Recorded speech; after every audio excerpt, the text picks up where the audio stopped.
আসসালামু আলাইকুম রহমতুল্লাহি বারাকাতু। কেমন আছেন সবাই? আশা করি সবাই অনেক বেশি ভালো আছেন। আমি আলহামদুলিল্লাহ ভালো আছি। ঈদের দিন যেহেতু ঘোরাঘুরি করে তত একটা শান্তি পাইনি, কিছু কেনাকাটা করতে পারিনি, তাই হচ্ছে ঈদের কয়েকদিন পর আবারও বের হই। তবে সেদিন হচ্ছে পহেলা বৈশাখ ছিল, সেটা অবশ্য বলতে পারবো না। যখন বাহিরে যাই তারপরে দেখি যে পহেলা বৈশাখে মেলা বসেছে। তো যাই হোক, বাহিরে যাওয়ার পরে হচ্ছে মেয়ে আবদার করে যে সে কেক খাবে। তো তার জন্য হচ্ছে এই ভ্যানিলা কেকটা নিয়ে আসি। কেকটা দাম পড়েছে হচ্ছে 550। কেকটা খুবই সফট ছিল, খেতেও অনেক বেশি ভালো লেগেছিল আলহামদুলিল্লাহ। আমার মেয়েও খুব খুশি হয়েছে। সাধারণ বেকারির যে কেকগুলো থাকে সেগুলোর থেকে আলহামদুলিল্লাহ অনেক বেশি ভালো ছিল, অনেক সফট ছিল।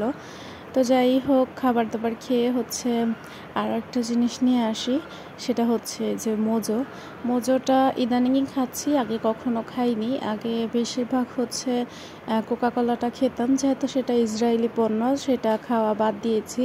ইদানিং চেষ্টা করি যে বাংলাদেশি সমস্ত পণ্য ব্যবহার করার জন্য।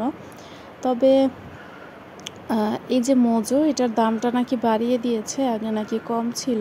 বিভিন্ন সোশ্যাল মিডিয়াতে হচ্ছে এটাকে বয়কটের ডাক দিচ্ছে। তবে এটা যেহেতু ফিলিস্তিনের একটু সাহায্য করে, তাই হচ্ছে এটা কিনে নিয়ে এসেছি। তবে এটা কিনলেই হয় না, এটার পিছনে যেই স্ক্যানারটা আছে সেটাকে স্ক্যান করতে হয়। তো যাই হোক, এখানে হচ্ছে একটা বক্স খোলার চেষ্টা করছিলাম হাতে ক্যামেরা নিয়ে, তো পারিনি, তাই হচ্ছে ক্যামেরা রেখে বক্সটা খুলে দিচ্ছি। তো এই বক্সটার মধ্যে হচ্ছে কিছু চায়ের কাপ আছে। এই যে দেখুন, চায়ের কাপগুলোর দাম আমার কাছে চেয়েছিল হচ্ছে 120 টাকা করে পার পিস। তবে আমি হচ্ছে এই সবগুলাকে নিয়ে আসি 450 টাকা করে, মানে হচ্ছে 90 টাকা করে পড়ে। এখানে আছে 5টা। এগুলোর ডিজাইনগুলো আমার কাছে খুব বেশি ভালো লেগেছে। তবে এটার মধ্যে চা খেয়ে আমার মতো মানুষরা কখনোই তৃপ্তি পাবে না, যারা অনেক বেশি চা খায়। তো যাই হোক, এগুলো মেহমানদেরকেই দেওয়ার জন্য কাজে লাগবে। সবগুলো একই ডিজাইনের ছিল, শুধুমাত্র একটাকে আমি ভিন্ন ডিজাইনের নিয়ে আসি, কারণ আমি চেয়েছিলাম ওই যে ডিজাইনটা শুধুমাত্র একটা আছে ওই ডিজাইনটা হচ্ছে 2টা আনি, আর বাকিটা হচ্ছে যে ফুলের ডিজাইনটা সেটা 3টা আনি। তো এনে হচ্ছে আমি আর আমার মেয়ে মিলে উদ্বোধন করছি।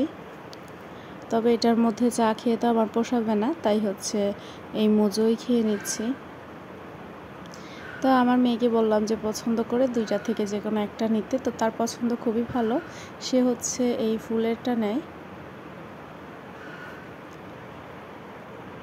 যত যাই বড় ঘোরাঘুরি বা অনুষ্ঠানের আয়োজন হোক না কেন, মহিলাদের তো এই যে রান্না বান্না কখনোই ছাড়ে না। তো এখন হচ্ছে আমি রান্না করার জন্য চলে এসেছি। তো একটা কড়াইতে হচ্ছে আমি তেল দিয়ে এর মধ্যে মাছটাকে ভাজি করে নিব। এটা কি মাছ যেন, অবশ্য সেটা আমার মনে নেই। তো মাছটাকে হচ্ছে ভালো করে ভাজি করে নিব, তারপরে এই মাছটাকে ভুনা করব।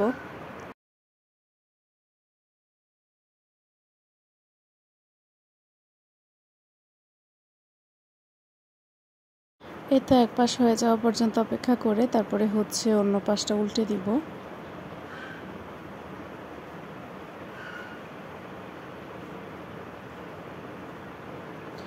তবে যখন ভয়েস দিচ্ছি একটা জিনিস খুবই খেয়াল করেছি, সেটা হচ্ছে আমার চুলাটাকে অনেক বেশি নোংরা মনে হচ্ছিল। কারণ এর আগে হচ্ছে আমি কিছু ভাজাভাজি করি, তো ভাজাভাজির কারণেই হচ্ছে তেলটা চারিদিকে ছড়িয়ে পড়ে। সেটা সামনাসামনি অতটা খারাপ না লাগলেও ক্যামেরাতে অনেকটা খারাপ লাগছে। যাই হোক, কোনো ব্যাপার না।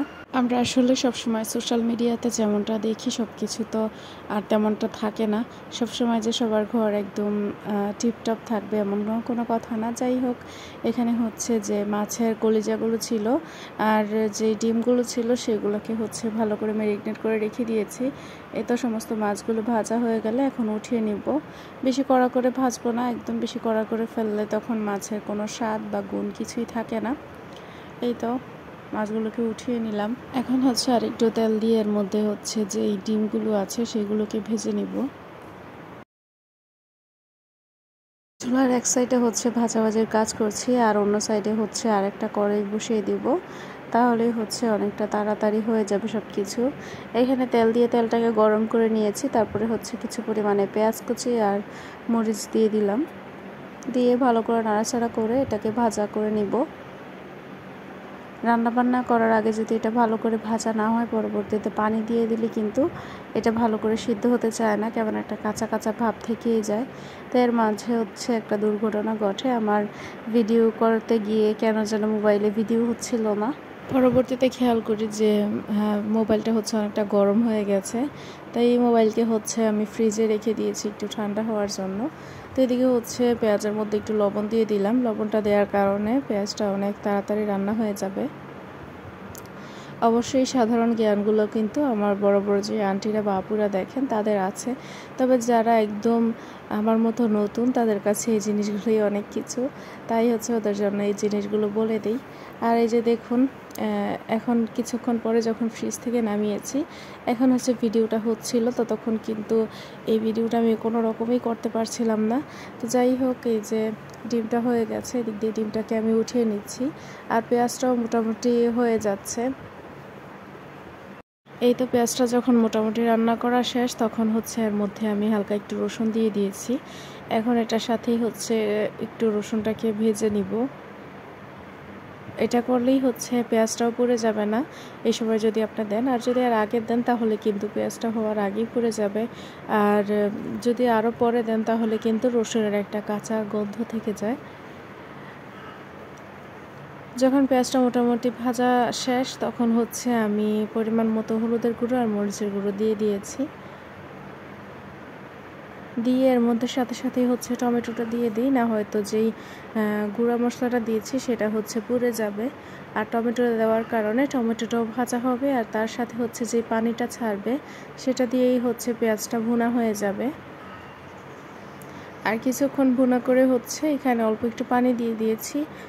আপনারা চাইলে এই পর্যায়ে পানি না দিয়ে শুধুমাত্র ঢাকনা দিয়ে ঢেকে এটাকে রান্না করে নিতে পারেন, তবে আমি এখন এখান থেকে একটু সরে যাব, তাই হচ্ছে হালকা একটু পানি দিয়ে গেলাম। আর যদি পানি না দিতে চান তাহলে কিন্তু এখানে দাঁড়িয়ে নাড়াচাড়া করে রান্নাটা করে নিতে হবে। তো কিছুক্ষণ পরে এসে দেখি যে আমার টমেটোটা একদম গলে গিয়েছে, আর পেঁয়াজটাও খুব সুন্দর করে রান্না হয়ে গেছে। তারপরে হচ্ছে এটার মধ্যে আমি পানি দিয়ে দিয়েছি। পানি দিয়ে নাড়াচাড়া করে কিছুক্ষণ এটাকে জাল করে নিব। আর তার পাশাপাশি এই পর্যায়ে দেখে নিচ্ছি যে লবণটা ঠিকঠাক আছে কিনা। তো তখন দেখলাম যে আর একটু লবণ লাগবে, তো আর একটু দিয়ে দিলাম। এরকমভাবে দেখে হচ্ছে আপনারা নেবেন যে লবণ হয়েছে কিনা। অনেক সময় দেখা যায় আমরা লবণটা দিতেই ভুলে যাই। তো যাই হোক, এরকম করে যতক্ষণ পর্যন্ত এটা ফুটে উঠছে ভালো করে ততক্ষণ জাল করব। আর তারপরে এর মধ্যে হচ্ছে দিয়ে দিচ্ছি জিরার গুঁড়া। আপনারা খেয়াল করবেন যে পানিটা কিন্তু এখন অনেকটাই কমে এসেছে। জিরার গুঁড়া দিয়ে হচ্ছে আমি ভালো করে নাড়াচাড়া করে এর মধ্যে মাছ দিয়ে দিব। ভেজে রাখা মাছ আর ডিম সবগুলোই এখানে দিয়ে দিয়েছি। তারপরে এটাকে ঢেকে কিছুক্ষণ জাল করে নিব, তাতে করে যে ঝোলটা আছে সেটা দিয়ে মাছটা সিদ্ধ হবে ভালো করে, আর মাছের মধ্যেও সমস্ত মশলাগুলো চলে যাবে। এই পর্যায়ে চুলার আঁচটাকে কমিয়ে দিয়েছি, এই কমের মধ্যে রেখেই হচ্ছে এই যে তরকারিটাকে হচ্ছে কষিয়ে নিয়েছি। তারপরে চলে গিয়েছি ছাদের মধ্যে, যেহেতু বিকেলে ঘুরতে বেরিয়েছি, তো এখন হচ্ছে কাপড় চোপড় নিতে এসেছি। রান্নাবান্না কিন্তু এদিকে শেষ, তো এখন কাপড় চোপড় নিয়ে বাসায় চলে যাব। এতক্ষণে তরকারিটা হচ্ছে হালকা একটু ঠান্ডা হয়ে গেছে, এখন তরকারিটাকে আমি সার্ভ করে নিচ্ছি। এই যে দেখুন, খাবারটা অনেক বেশি ভালো লাগছিল দেখতে, তবে আমার ওই দিন শরীরটা একটু খারাপ থাকায় আমি ভালো করে মজা করে খাবার খেতে পারিনি, তবে আমার পরিবারের লোকেদের কাছে ভালো লেগেছে, এটাই আলহামদুলিল্লাহ। তো এর উপর আর কি লাগে বলেন। তো এই তো আমি এদিকে হচ্ছে টেবিলে খাবার গুছাচ্ছিলাম, আর এখানে আমার মেয়ে লেখাপড়া করছে। ও আমাকে বলছিল যে এইগুলো ভিডিও করার জন্য, তো ও আসলে বোঝে না যে এটা কেউ দেখবে কি না। তো ও মনে করে যে এটা ভিডিও করা থাকলে ও আবার মোবাইলে দেখতে পারবে, তাই ও এই হিসাবে বলছিল আর কি। তবে আলহামদুলিল্লাহ একটা জিনিস দেখে অনেক বেশি খুশি হয়েছি। অনেক দিন আগেই হচ্ছে এই বইটা আমি ওর জন্য নিয়ে আসি, তখন ও হচ্ছে এই জিনিসটা ভালো করে বুঝতোই না। তো ইদানিং দেখি যে আলহামদুলিল্লাহ এই জিনিসটা বুঝে কিভাবে করতে হবে। তবে আমি ভিডিও যখন করছিলাম তো মজার ছলে হচ্ছে একদম ও সব কিছু উলটপালট করে ফেলছিল। তো ওকে আমি পড়ালেখা করতে দিয়ে এইখানে হচ্ছে আমি খাবার সব কিছু সার্ভ করে নেই। তো এটা হচ্ছে তারপরের দিনের সকালের ভিডিও। এই যে দেখুন, এই যে জিনিসগুলো, এগুলো জানি অনেক বেশি গুনাহ হবে আনলে, তবে এগুলো যখন আমার মেয়ে বাহিরে গিয়ে দেখে তখন আমি হচ্ছে ওর ইচ্ছার জন্যে এইগুলো নিয়ে আসি। তবে কিছুদিন খেলার পরে এইগুলো আমি জানি ওরা নিজেরাই নষ্ট করে ফেলবে। তবে ওরা যতক্ষণ এই জিনিসগুলো খেলে ততক্ষণই এগুলো বাহিরে থাকে, আদারওয়াইজ হচ্ছে এগুলোকে আমি লুকিয়ে রেখে দিই। তো যাই হোক, ভিডিওটা অনেক বেশি লং হয়ে যাচ্ছে, ভেবেছিলাম অনেক কিছু শেয়ার করব আপনাদের সাথে। এখান থেকে হচ্ছে পরবর্তী ভিডিওতে শেয়ার করব। আজকের জন্য এখানেই বিদায় নিচ্ছি। বেশি বড় ভিডিও হলে আপনাদের কাছেও দেখতে ভালো লাগবে না। তো পরবর্তীতে দেখা হচ্ছে। আল্লাহ হাফেজ, আসসালামু আলাইকুম।